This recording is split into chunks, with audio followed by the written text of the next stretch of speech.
This is lesson one or chapter one entitled Information Systems Security, Part One.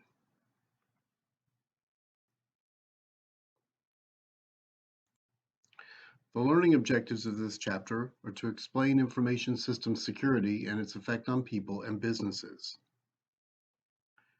The key concepts are information systems security concepts, confidentiality, integrity, and availability, or what we call the CIA triangle, has nothing to do with the CIA, the 7 domains of an IT infrastructure, the weakest link in the security of an IT infrastructure, the IT security policy framework, and data classification standard.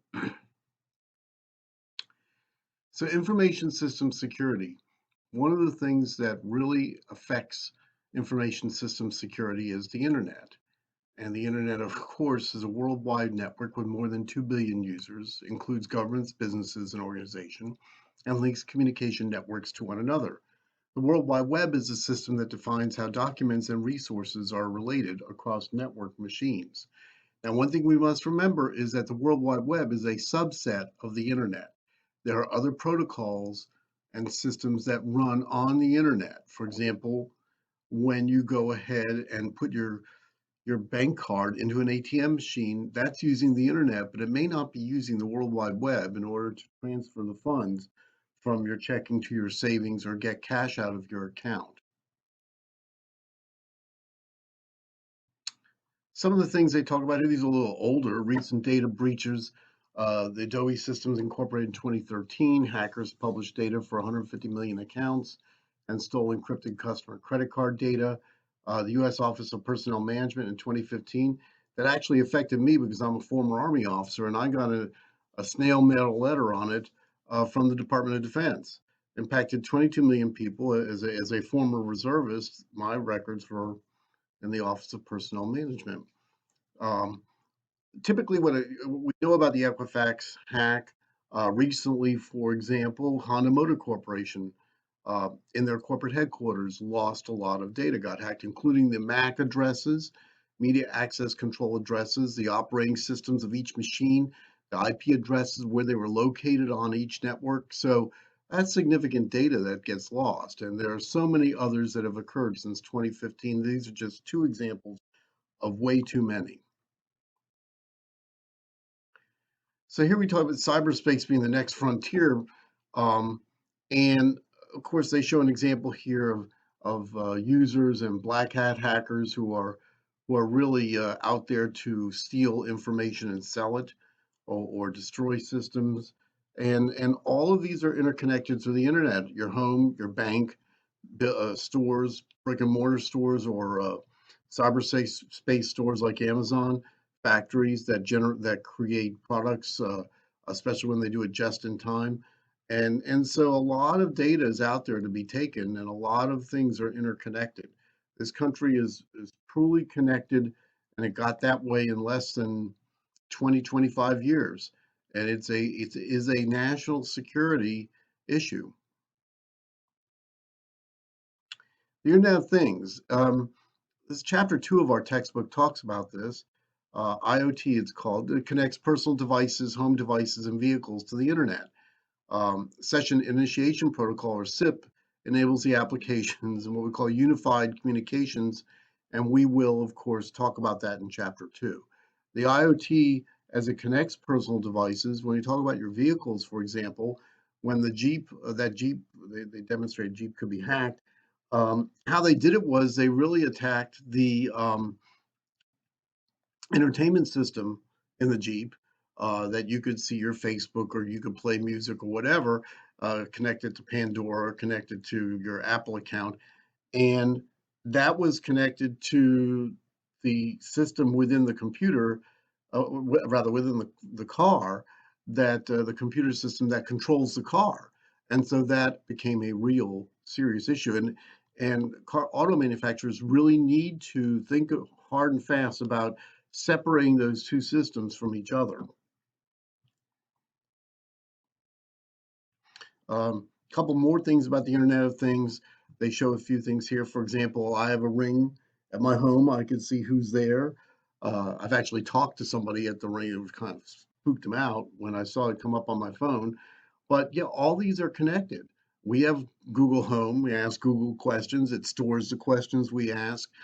We can control several lights using it in our den and in I think in one of our bedrooms. And so we are all connected. All of our devices are connected. It's getting more and more so. So risk, threats, and vulnerabilities. Risk is the likelihood that something bad is going to happen to an asset. Of course, we have to just define an asset, and an asset is anything your organization owns that that is important, or anything you own that's important. Any data that you own that's important is an asset. An asset could be a computer or a server, or it could be the data itself. The risk, of course, is losing the data, losing the business because a disaster destroyed your building. Fire is the number one disaster out there, failing to comply with laws and regulations. A threat is any action that could damage an asset. So natural and human induced there are threats and different threat agents. A threat is an action that could damage the asset. The threat agent is present now. So a threat during hurricane season is any hurricane. The threat agent is an actual one about to hit 2 to 3 days out. And that's the difference between that. Human-caused threats include viruses, malware, insider threat from somebody inside who's stealing data. We will talk later about business continuity plans, or BCPs, giving priorities to functions an organization needs to keep going. And then disaster recovery plans, which define how businesses get back on their feet. These are known as DRPs, after a major disaster, or for example, here in Savannah, a hurricane. A vulnerability is a weakness that allows a threat to be realized or to have an effect on an asset. So a threat doesn't always cause damage. There must be a vulnerability, a weakness. For example, lighting a fire on a grill versus lighting a fire in a computer center. You light a fire on a grill and you're going to be cooking hamburgers. There's no vulnerability there unless the grill's inside your house or something. But you light a fire inside a computer center, and that's going to be an extreme vulnerability.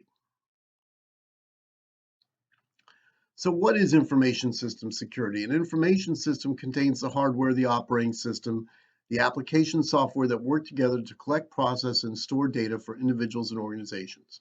And information system security is the collection of activities that protect the information system and the data stored in it.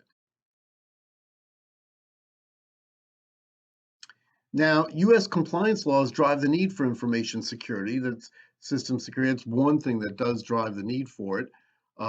Here they show SIPA and FERPA. FERPA laws, of course, affect U.S. students. FISMA, which affects governmental agencies and how they're supposed to uh, comply with security requirements. SOX, the Sarbanes-Oxley law, describes how corporations that report their, especially publicly held corporations that have stock on a stock exchange, are supposed to report their financials to the public. Healthcare, HIPAA, you've heard of before. That's supposed to protect your healthcare information. The GLBA is the Graham-Leach-Bliley Act, which affects how banks are supposed to report their data and protect their data. And PCI DSS is the payment card industry data security standard, a global standard, whereas the others on this slide are federal laws. PCI DSS is not a federal law, and it requires protection of consumer privacy data with proper security controls. So compliance requirements are not all based on law. If you want to be able to use the payment card industry standard, which is an organization that sets these standards and not a legal entity, then you have to comply with their requirements, or you're not going to be certified. Your business won't be certified with PCI DSS. So not all compliance comes from the government, but uh, as I always tell my face-to-face classes in this course, if you want to belong to the American Widget Association, you better adhere to their standards. And if their standards say you have to have a certain security standard, then you have to have it. Otherwise, the American Widget Association is not going to certify that your ability to manufacture, sell widgets is up to their standards. So the three tenets of information system security, or what we call the CIA triangle, and that has nothing to do with the CIA, is confidentiality, integrity, and availability. Confidentiality is that only authorized users can view information. Availability, rather, integrity is only authorized users can change or delete the information. And availability is the information is accessible by authorized users whenever they request it.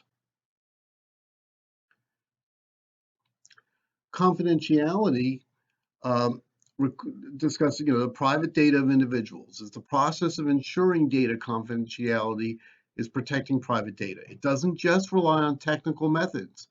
You have to have organization-wide policies that are defined, standards, procedures, and guidelines to protect confidential data.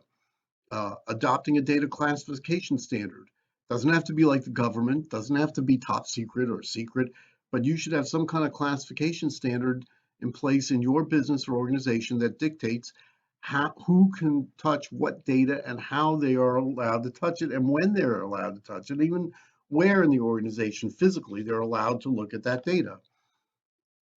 And limiting access to systems and applications that house confidential data to only those authorized to use it. When I worked for the Coca-Cola company, the magic ingredient 7X that makes Coke it's actually in a building in the back of the Coca-Cola complex in downtown Atlanta. And only maybe a dozen people were allowed into that building where they manufactured 7X. I know I wasn't, although I do know one ingredient of it, um, but so that's a trade secret that had to be kept secret and had nothing to do with the government or anything else. But we had to limit access as to who could get into that building. A more easily to understand example is I had a friend who was a chemist at Coke, and in the chemistry research building, there were a lot of people allowed into that. But I was going to have lunch with him one day, and I found out I'd grown up with him, and I knew that he was there, and I called him. He said, "We'll meet in the cafeteria. You can't come over here," because I didn't have a pass to get into the chemical research building, even though I had a pass that would get me into the USA building on the premises. So confidentiality. So again, the practice of hiding data and keeping it away from unauthorized users. Encryption is the process of transforming data from clear text into ciphertext. And ciphertext is the scrambled data that are the result of encrypting clear text. And we'll talk all about this later in the course. Again, encrypting data that crosses the public internet is important to make sure that it's encrypted. Encrypting data that are stored within databases and storage devices. So we are trying to encrypt data that's in transit across the public internet, for example, and data that's at rest in a database or storage device, and the methods may be different to encrypt each. Here's an example of a VPN tunnel with encryption. An IP datagram is encrypted, clear text is not visible. Integrity. So we want to maintain valid, uncorrupted, and accurate information. Here you see data in a database. It has integrity if it has not been altered. It's valid. It is accurate. So if I change even one field in one record or delete one record in a database that should not have been changed or should not have been deleted, I have compromised the integrity of that database. That data is no longer accurate. This could occur even if I had the authentication into the system and the authorization to manipulate the data. It still could be losing its integrity if that data has been manipulated and it should not have been. Availability. In the context of information security, availability means the amount of time users can use the system, application, and data. So this is our last slide in part one, and the various different availability time measurements. Uptime is the total amount of time a system, application, and data are accessible, typically measured in units of seconds, minutes, and hours within a given calendar month, often expressed as a percentage of time available. In example, 99.5% uptime. Downtime, the total amount of time that a system, application, and data are not accessible, measured in units of seconds, minutes, and hours for a calendar month. Availability, a mathematical calculation where A equals the total uptime divided by the total uptime plus the total downtime. The mean time to failure, and this is going to be given to you usually by the manufacturer of the server or the computer or whatever, really doesn't relate to software as much as it relates to hardware. The average amount of time it takes to repair a system, application, or component, for example, I said a server, it could be like a router or a switch. The goal is to bring the system back quickly. The mean time